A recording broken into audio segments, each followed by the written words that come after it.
each one must give as he has decided in his heart, not reluctantly or under compulsion. We have a pond in the back. We have a pool and a pond. A pond would be good for you. I feel like a Kentucky Fried Idiot. Do you ever just get down on your knees and thank God that you know me and have access to my dimension? He's not just any dog. He's Benji. Hello everyone, I'm Kevin Benjamin. This is Benj Watching. Thanks for tuning in. Got a Super Bowl 55 preview for you today.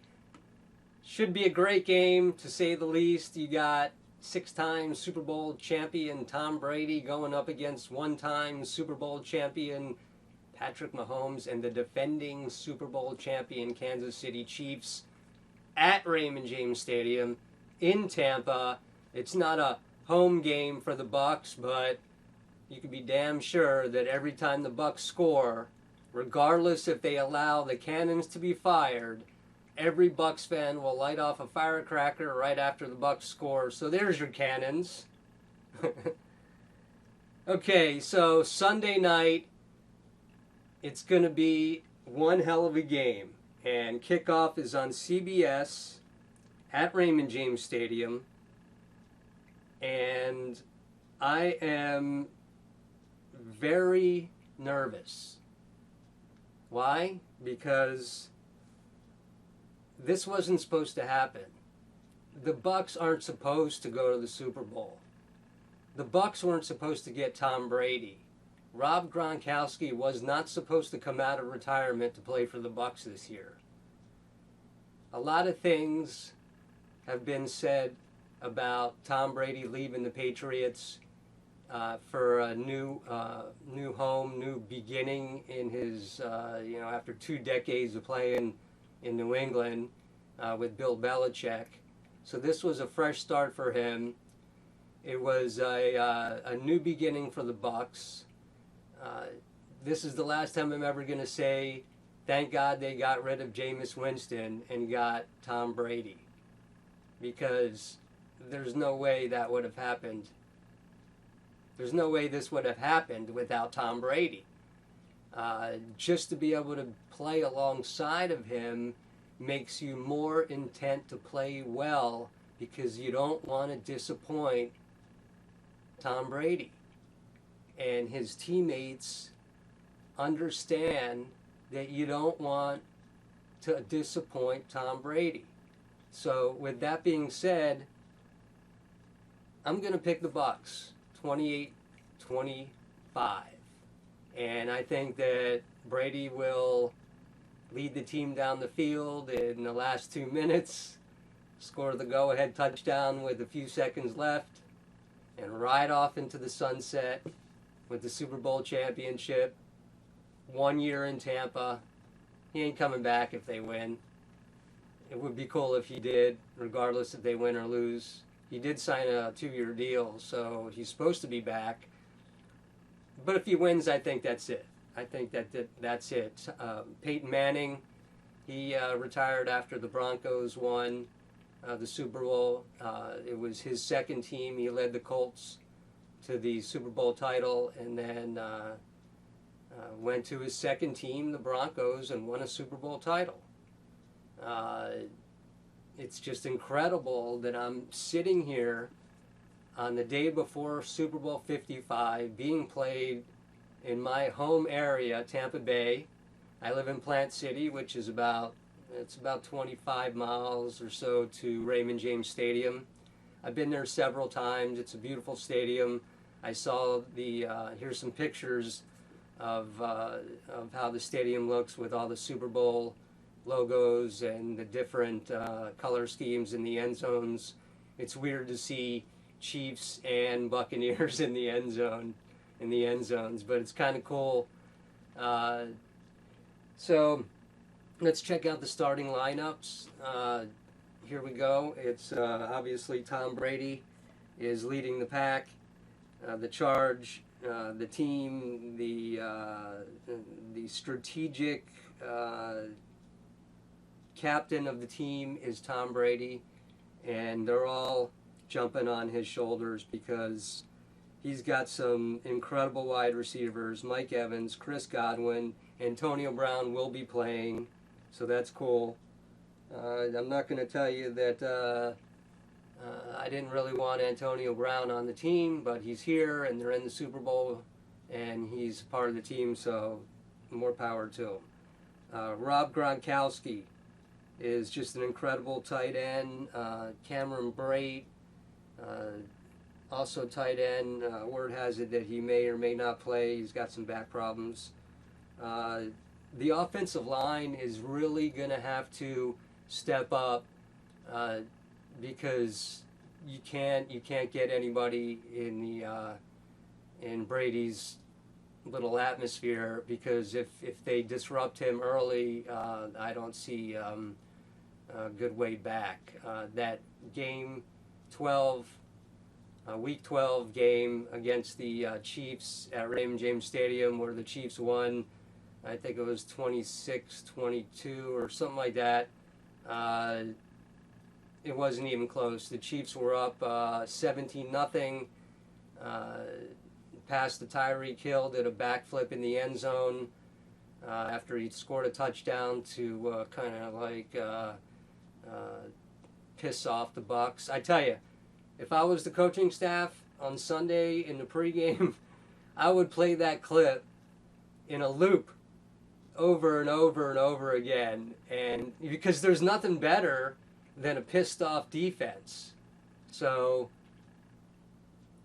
it would be really cool if the defense, just like they did back in their other Super Bowl, the Bucs, when they won the Super Bowl after the 2002 season, that defense was incredible. Now, this defense is nothing even close to that defense. I compare the 2002 Bucs defense to the 85 Bears. As a matter of fact, in my book, The Stigma of Sports in Florida, on Amazon, I explain how the 2002 Bucs team, Bucs defense, is better than the 85 Bears.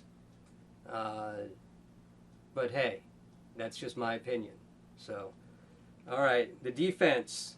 We got Ndamukong Suh, and Vita Vea is feeling healthy, and you got William Golston. Jason Pierre-Paul is playing in yet another Super Bowl. Pretty psyched that he's going to be playing.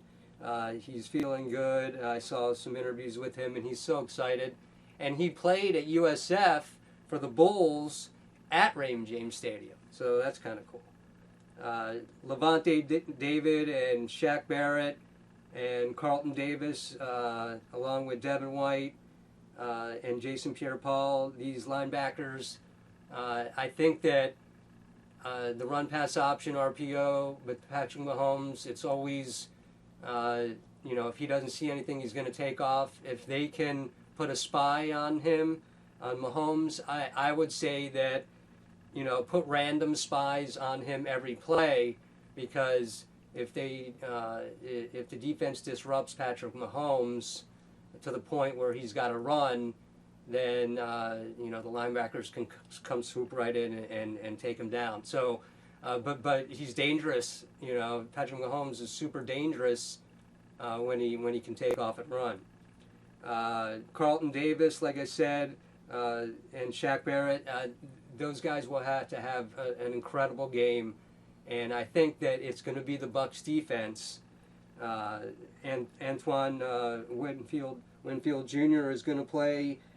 Jordan Whitehead and Sean Murphy Bunting, the cornerbacks, they should be able to shut down Kansas City.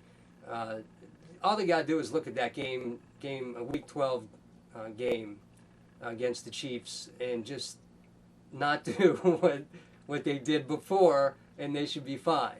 So, we'll see how that goes. Now, let's check out some stats. This is, I'm going to put it up in a second. This is the basically the stats of each team, the main ones. So here it is.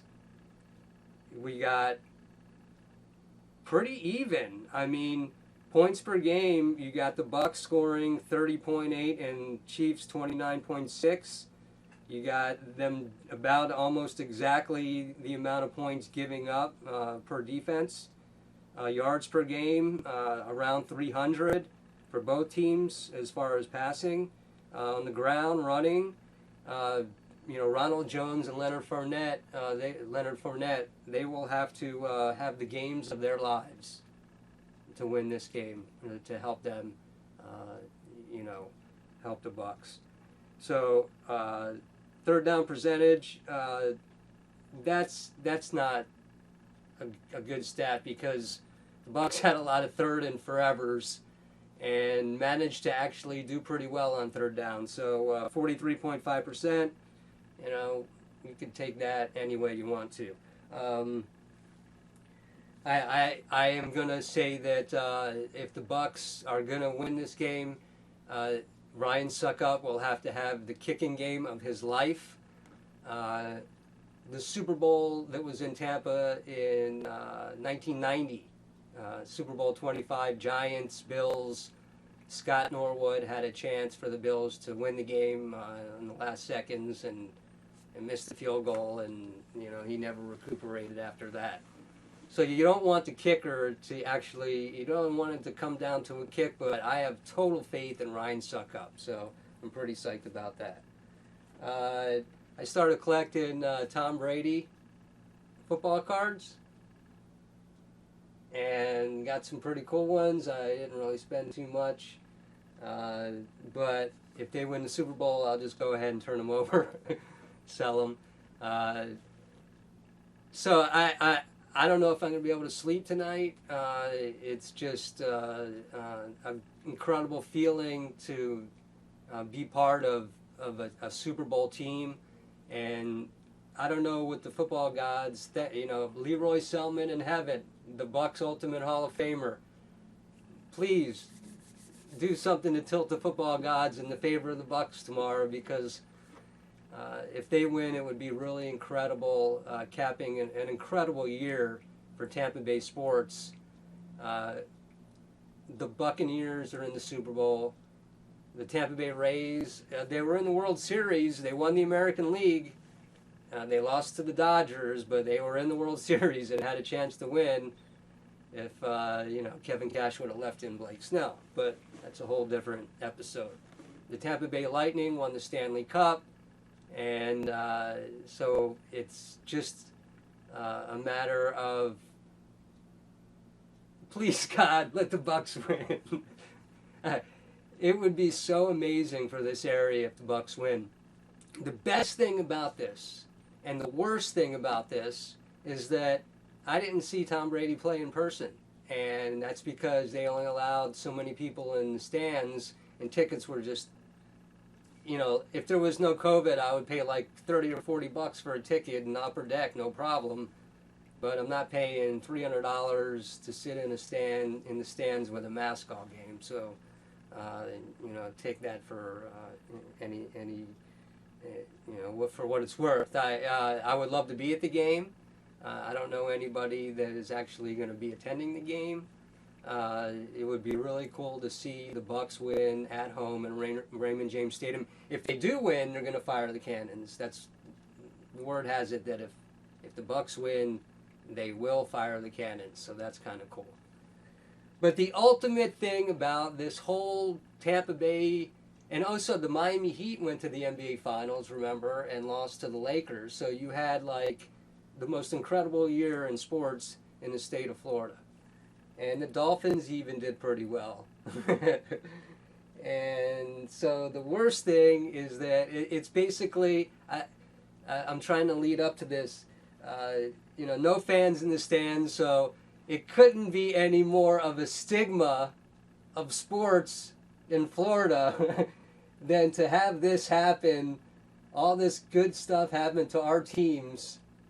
It's a stigma of sports in Florida, folks, and this is the first edition. The 2020 chapter has yet to be written. So that chapter, I've thought about it. How am I going to add 2020 to this book? It's basically a list of the 72 Dolphins. They're the only undefeated team to win the Super Bowl. They are the number one reason everybody outside of Florida hates the state of Florida sports. Then you have tied for second, the Florida Marlins winning the World Series in '97, and then getting rid of basically their whole starting lineup 3 days later. And the Red Sox and the Cubs hadn't won a World Series in 80 plus years. And the Marlins won not only in '97, but in 2003. So that and the Miami Hurricanes in the early '80s when they beat the Nebraska Cornhuskers, they didn't actually beat them. They tied them on a goal line stance because Nebraska's head coach had a chance to kick the extra point and tie the game, and would have won the national championship if they would have tied the game. But Tom Osborne, idiot, went for two. Miami stopped him, and Miami won their first national championship, the beginning of the amazing college flourishment of talent in the 80s with all the teams, the Canes, the Gators, and the Seminoles. So definitely it's a stigma of sports in Florida, and what I'm going to do is probably write a precursor chapter to everything and include the Tampa Bay teams and the Miami Heat going to the World Series, the Stanley Cup, the Super Bowl, and the NBA Finals in the same basically year. What's my pick? I'm going to go with the Bucs. I'm going to go with the Bucs and Tom Brady leading them down to the field in the last minute or two of the game, and maybe hitting Mike Evans for a 35-yard touchdown pass with 4 seconds left in the end zone on like a 3rd and 17. That would be amazing. So everybody stay safe out there. Enjoy the game. Just remember that if you live in Florida and you're a Dolphins fan or a Jaguars fan, you need to be pulling for the Bucs because the stigma of sports in Florida is actually happening. You can get my book on Amazon. Ebook or paperback is available. The Bucs will win their second Super Bowl, and it'll be an amazing game, and the weather looks amazing, and I'm just so excited that I probably won't be able to sleep tonight, but it's just an incredible feeling to have the Bucs in the Super Bowl. And I know it's just all about Tom Brady and everything, but it's really not. If you live around here, you realize that that defense is amazing. And I think that defense will have, will be able to fluster Mahomes and get a couple picks, maybe a pick six or a fumble recovery for a touchdown. That would be kind of cool. Bucs win. I said 28-25. Enjoy the game. I'm Kevin Benjamin. This is Benj Watching. Thanks for tuning in. Have a good one.